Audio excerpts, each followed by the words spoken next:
down by Sullivan.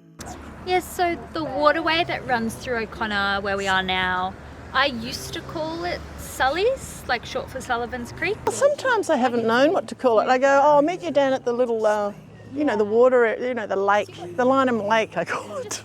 Well, we call this waterway Lake Lynham.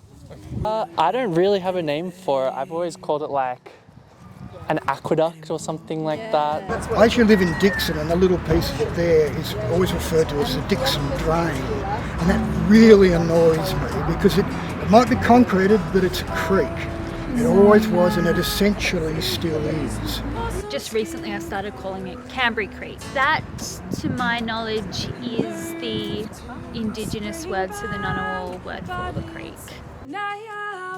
Do you think people realise it's part of something more than just the pond area? The pond itself, yeah. And I know that it sort of runs through that direction, and also been walking around Guru Yaru as well, so I'm familiar with that, where it begins there, so yeah. I'm not sure if anybody else does. Yeah. That's my main interest in this area.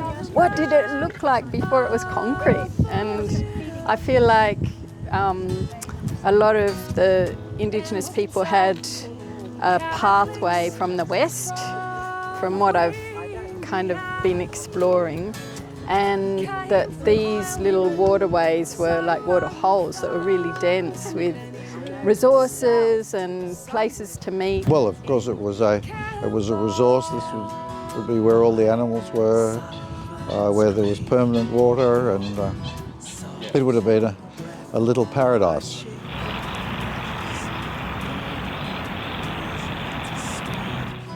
The idea of it having a function maybe is a bit of like something that we put on a natural space, whereas like this would have been its own sort of ecosystem, I assume. It's a really important thing to remember. If we could ask birds and trees, that would be a much better perspective on what was there.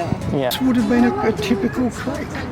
It probably got fairly dry in summer, and it probably flooded at certain times, and it would have meandered around. Been wonderfully messy. That it's a bit of a shame that the way it was designed was just this sort of concrete sort of setup. Just appreciating what it is today. There's been a lot of work that's gone into the creek in recent history. Well, we can see some parts of the creek have been rewilded, so we can see the Lynham ponds or even the Dixon ponds, because all the waterways connect up, and the birdscaping site that sea change planted.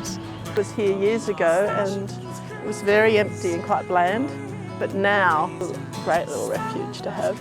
Yeah, very beautiful with the birds. Bubbles likes it. Coming down from Sydney, I really enjoy the way there's heaps of interactions between this space and the people that live here and the birds. People in wheelchairs, and they just love it. They just go around, they're regulars around here. It's safe for them, it's wide enough for the bikes and pedestrians.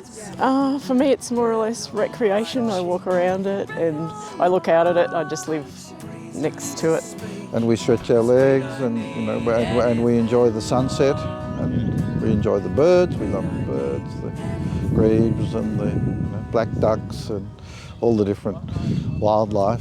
Maybe the creek is telling us a lot about our natural environment, but it's more on us to stop and pause and reflect.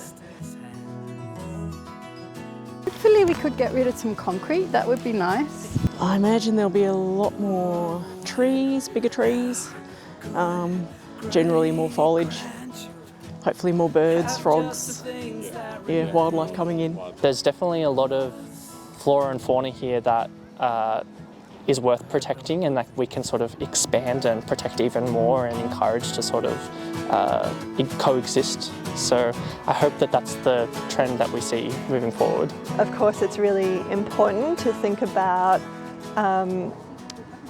who were the rightful custodians of this land and how it's been cared for in the past and what we can learn from that. Those sections, there's like really, you can hear the frogs and they're really loud, and there's a lot more insects, and all the birds go there to have babies, and like we're just really supporting that biodiversity and that life. So I think in the future, if we see more of that happening, especially in new suburbs, like places like Kenny, where the creek begins from, there's going to be a brand new suburb built there. So potentially, instead of just cementing the creek into a straight line, there we could build more wetlands. There's definitely a future of how we need to live to sort of manage the climate sort of disaster that we're in. Exactly. And so that's hopefully in the forefront of a lot of the elected officials who need to make those decisions, are hearing that thoughtful decision making is really needed. Can we reconcile what's there right now and the new suburb that's coming?